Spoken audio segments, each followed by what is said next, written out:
Tina was 29 years old and worked as a pharmacist at a small drugstore in her town. It wasn't a flashy job, but she liked it. She enjoyed helping people, especially the elderly customers who asked her questions about their medications. She lived alone in a modest one-bedroom apartment, drove a very old car, and had a habit of packing her lunch every day to save money. Tina wasn't rich, but she was careful with her spending and had built a solid savings account over the years. Her parents, Mr. and Mrs. Collins, lived nearby in the same house they'd owned for decades.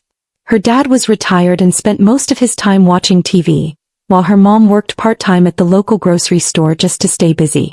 Then there was her older sister Brenda, who was 34, married to a man named Mark, and already had 2 young boys, Eli, 8 and Max, 6. Brenda was 5 months pregnant with her 3rd child, and she and Mark were always struggling financially. They rented a cramped house right next to their parents. Mark worked construction jobs here and there, but income was never steady. Tina often helped them pay for things like school supplies and electricity bills. Where are you watching from today? Kindly hit like, comment and subscribe to this channel for more. Tina's car was a constant joke in the family. It was a faded green sedan with peeling paint, a squeaky door, and an air conditioner that worked only when it wanted to. That car's going to explode one day, her dad joked every time she pulled up. I can't believe you're still driving that thing, Brenda laughed. Even Mark chimed in with, Tina, just let it go already. It's an antique. But Tina always smiled and gave the same answer. It still works and I'm saving my money. Nobody really understood how disciplined she was. She didn't buy fancy clothes, didn't eat out much, and avoided big purchases. She was working toward a financial cushion that would give her freedom. She was proud of herself for it, even if her family didn't see it the same way. She figured they'd keep teasing her until the car finally gave up. And that's exactly what happened on a rainy Thursday afternoon when the engine made a loud grinding sound, smoke poured from under the hood, and the whole thing just died in the middle of the road. Her mechanic looked at it, shook his head and said, Tina, it's over. You'd spend more fixing it than it's worth. Tina was calm about it. She took the bus to work for the next few days while thinking over her options. She didn't tell her family right away. Instead, she decided to keep it quiet and surprise them. Over the weekend, she went from dealership to dealership, browsing online listings and calculating her budget. She didn't want anything too fancy, just a car that would last another 8 years. That's when she saw it. A shiny silver Honda SUV parked in the corner of the lot. It wasn't brand new, but it looked almost untouched.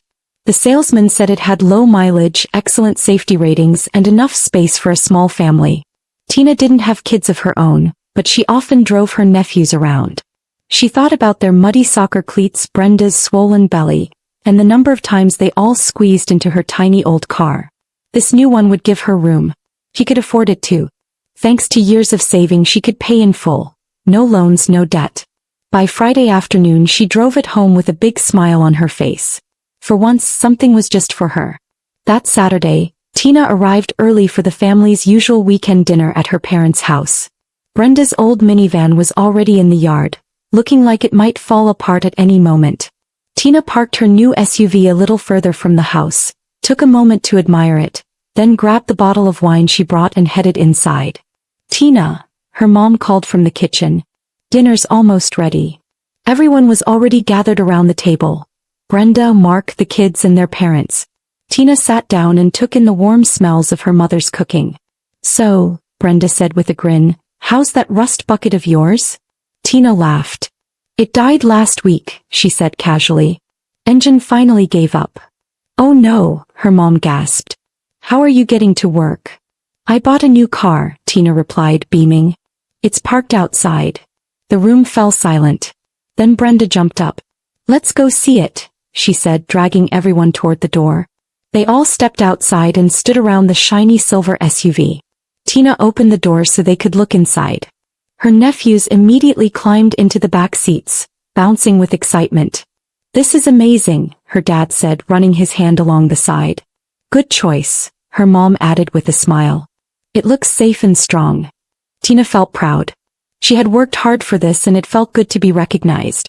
But then she noticed Brenda standing silently to the side, arms crossed. It's very spacious, Brenda muttered, her voice flat. Mark walked around the back and popped open the trunk.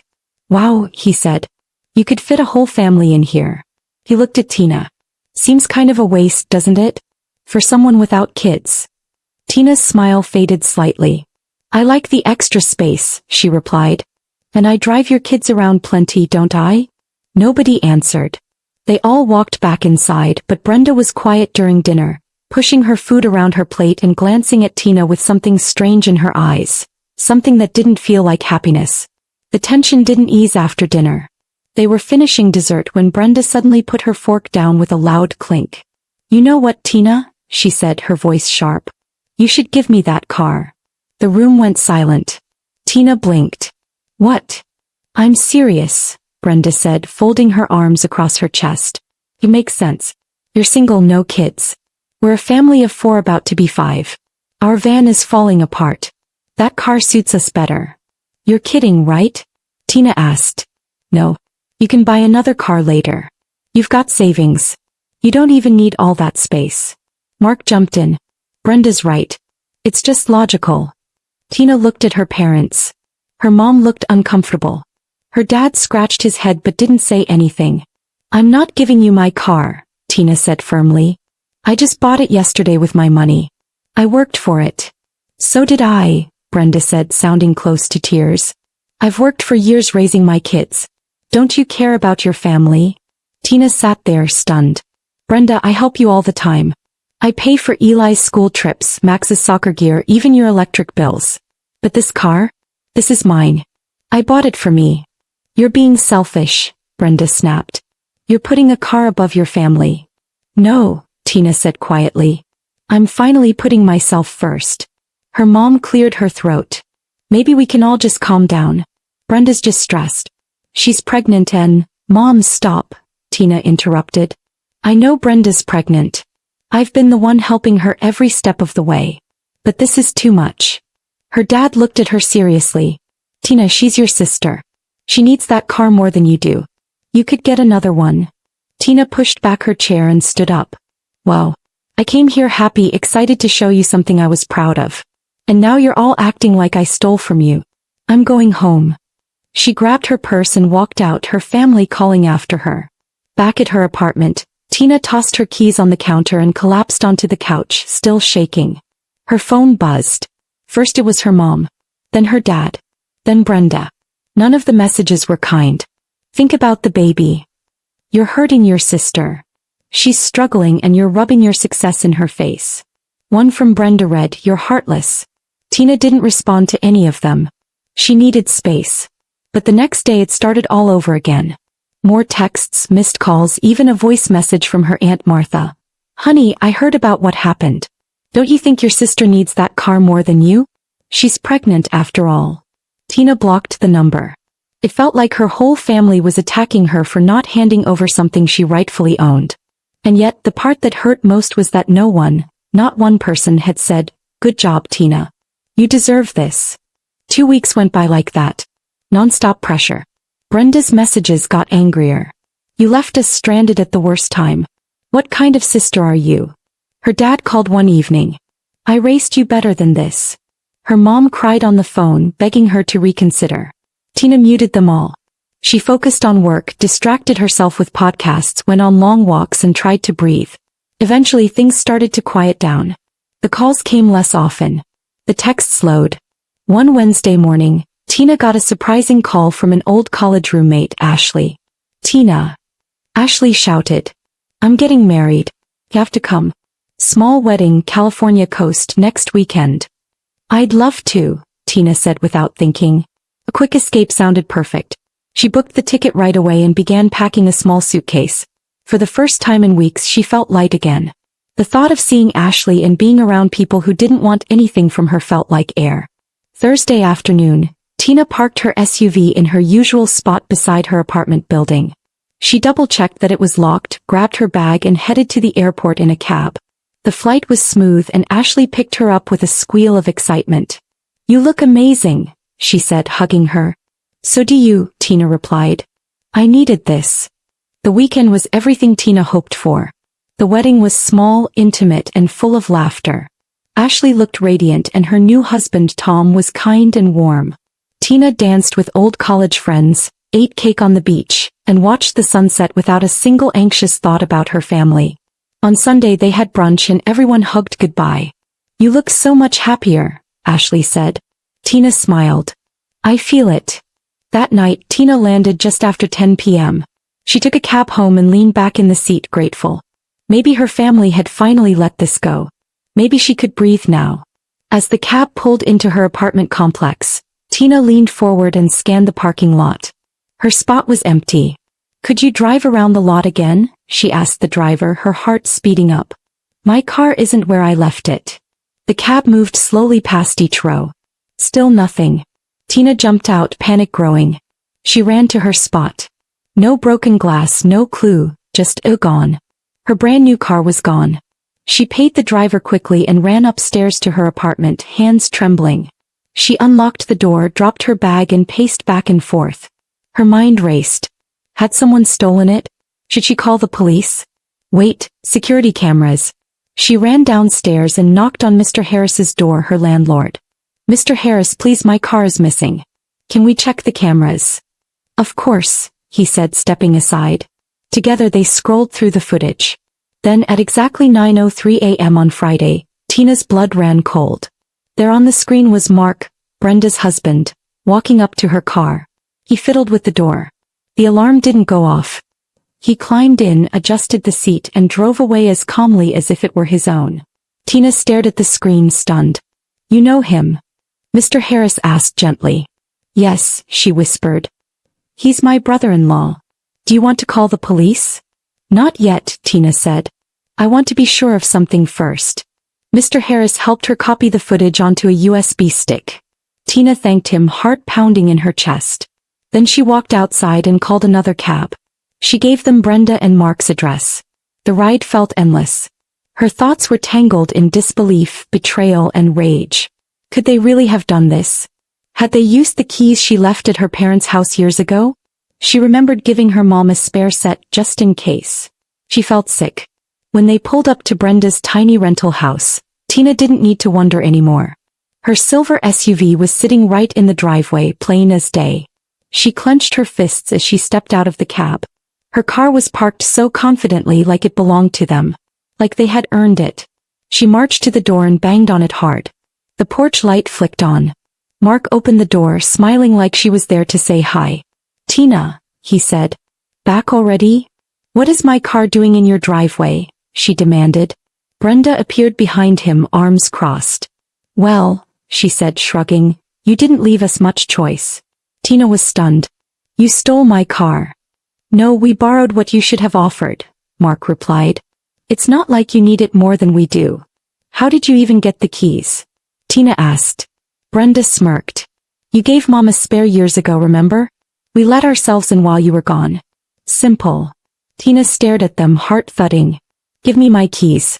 Right now." Brenda laughed. "We'll think about it." Tina stood frozen for a second. Her face burned with fury. They had broken into her apartment. They had taken her keys, stolen her car, and now stood there like they were the victims. "This is theft," she said coldly. "And I'm calling the police." "Go ahead," Brenda snapped. "We'll tell them you gave it to us. Then changed your mind. Who do you think they'll believe? A single woman or a pregnant mother of two?"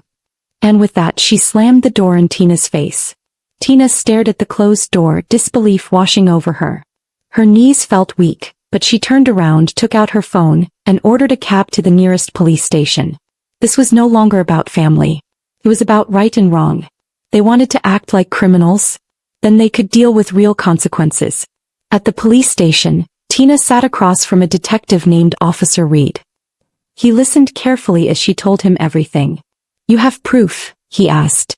Tina handed him the USB drive with the security footage and her car's registration. "I bought it less than a month ago. I have everything in my name." "And where is the car now?" "Parked in their driveway. I just came from there." Officer Reed nodded. "You'll need to fill out a full report. If your story checks out, we'll retrieve the vehicle and speak with your brother-in-law." Tina filled out the paperwork with steady hands. He felt exhausted but certain. When she was done, the officer told her to go home and wait for an update. "Don't worry," he said. "If the evidence matches your report, we'll take it from here." Tina left the station just past midnight and went home, not knowing how her family would react, but no longer caring what they thought. The station now, he said. We also brought Mark in for questioning. Your sister too, since she admitted involvement. Tina felt relief wash over her, but it didn't last long. Your parents are here as well. They want to speak with you. Tina sighed. She knew this was coming. Still, she drove to the police station to collect her car. When she walked in, chaos greeted her. Brenda was crying loudly in the waiting area. Her parents stood nearby, red-faced and pacing. As soon as they saw her, her mother rushed over. Tina, how could you do this? She cried. Your sister's pregnant. Her father pointed a finger. You got Mark arrested. Over a car. Brenda looked up, mascara streaking her cheeks. You're destroying my family. Tina stared at them. He got arrested because he stole my car, she said quietly. He went to jail because you reported him, her dad shouted. Tina didn't flinch. He went to jail because he committed a crime. Her mom clutched her arm. Please, Tina, think about the kids. Don't let Mark go to prison. It's just a car, Brenda sobbed. Tina turned to Officer Reed. Can I drop the charges? He raised an eyebrow. Yes. But are you sure? I'll drop them, she said. On one condition. She looked her family in the eye. Leave me alone. All of you. No calls. No texts. No visits. Nothing. Her mother gasped. Tina, don't be dramatic. I'm not, Tina replied. I'm done. You all made it clear I don't matter unless I'm giving you something. So here's my last gift. I'm giving you peace. Now give me mine. Officer Reed nodded. We'll start the paperwork. Tina walked out of the station with her car keys in hand and didn't look back. Mark was released later that day but had to stay a few more nights in holding for resisting arrest. Tina didn't care. She was already home safe with her car parked exactly where it belonged. That evening she blocked every family member's number from her phone. She deleted them from social media. Her apartment felt quiet, peaceful for once. No texts asking for favors. No guilt trips. No drama. Just stillness. It took a few days to truly settle in. Sometimes she felt a twinge of sadness, especially when she passed the park where she used to take her nephews. But every time she thought about giving in, she reminded herself what they did. Not just stealing the car, but stealing her dignity too. Months passed. Tina went to work, built her emergency fund back up, and started going on weekend trips just for fun. She discovered new places, met new people, and even started dating a guy named Marcus she met at a bookstore. He didn't know anything about her family mess, and she liked it that way. One sunny Saturday, while she was organizing her kitchen cabinets, her phone rang. Unknown number. She answered out of curiosity. Tina, it's Aunt Martha, the voice said. Brenda had the baby. Little girl. Your niece. Tina paused. Okay. Don't you want to know her name? See a picture. No thank you. Martha hesitated. Sweetheart, don't you think this has gone on long enough? It's been 5 months. Tina's voice didn't waver. They broke into my apartment. Stole from me. Lied to my face. You don't just bounce back from that. But they're your family, Aunt Martha said gently. No, Tina said firmly. Family doesn't treat you like that. Family respects your boundaries. They chose to take from me when I said no. That's not love. The boys miss you. And now there's a baby who may never know you. That part hurt. Tina did miss the boys. But she couldn't have a relationship with them without reopening the door to Brenda and Mark. They made that choice, not me, she said. They chose theft over honesty. What about your parents? Martha pleaded. They're getting older. What if something happens? Then I'll read about it in the paper, Tina said coldly. I'm not cold, Aunt Martha. I'm just tired of being the family doormat. This is what peace looks like. After the call, Tina sat for a long time. She thought about her nephews, her parents, even Brenda. She didn't feel angry anymore, just sad. But not sad enough to undo her decision. Her peace was hard-earned and she wasn't giving it up again. She didn't owe them anything, not her money, her belongings, or her presence. They had made their choices. So had she. Later that evening, she opened her laptop and booked a solo trip to the mountains. She felt lighter already. She may have lost her family, but she had gained something more powerful, herself. Tina's relationship with Marcus grew stronger. He was kind, funny, and respected her boundaries. When she finally told him what had happened with her family, he didn't pity her. He just said, "You did the right thing." One night over dinner he looked at her and said, "I hope one day when you're ready you find peace with them. But if you don't, that's okay too. What matters is that you're safe and respected now." Tina smiled. "That's all I ever wanted." Life was quiet but good. And Tina had finally learned how to protect her heart without apology. Occasionally she'd get messages from unknown numbers, likely her family using new phones. She never responded. One message came with a photo of the baby. She looked adorable, wrapped in a pink blanket with wide brown eyes. Tina stared at it for a moment, then deleted it. She had made her boundaries clear. She wasn't going back to a life where family meant sacrifice and silence. Instead, she kept moving forward, one quiet, confident step at a time. She no longer needed permission to say no. She didn't need anyone to agree with her choices. She had found strength in the middle of betrayal, clarity in the midst of chaos. She still missed the boys, but maybe one day when they were older they'd look her up. Maybe they'd ask questions. Maybe they'd understand. But until then, Tina focused on the life she was building. A life filled with respect, love, and most importantly, freedom. Tina often took long drives in her silver SUV, the one everyone said she didn't deserve. It had become a symbol of more than just transportation. It was her line in the sand. Her proof that she didn't need to be anyone's backup plan, anyone's savings account, or anyone's emotional punching bag. She had drawn her boundary and protected it, even when everyone else thought she wouldn't. In the end, she didn't just keep the car. She kept her peace. And that, she decided, was worth everything. Moral lesson. Just because someone is family doesn't mean they're entitled to your kindness, your money, or your silence. You have the right to set boundaries and protect your peace even if it means walking away. Remember to hit the like button, comment, and subscribe to this channel for more of this.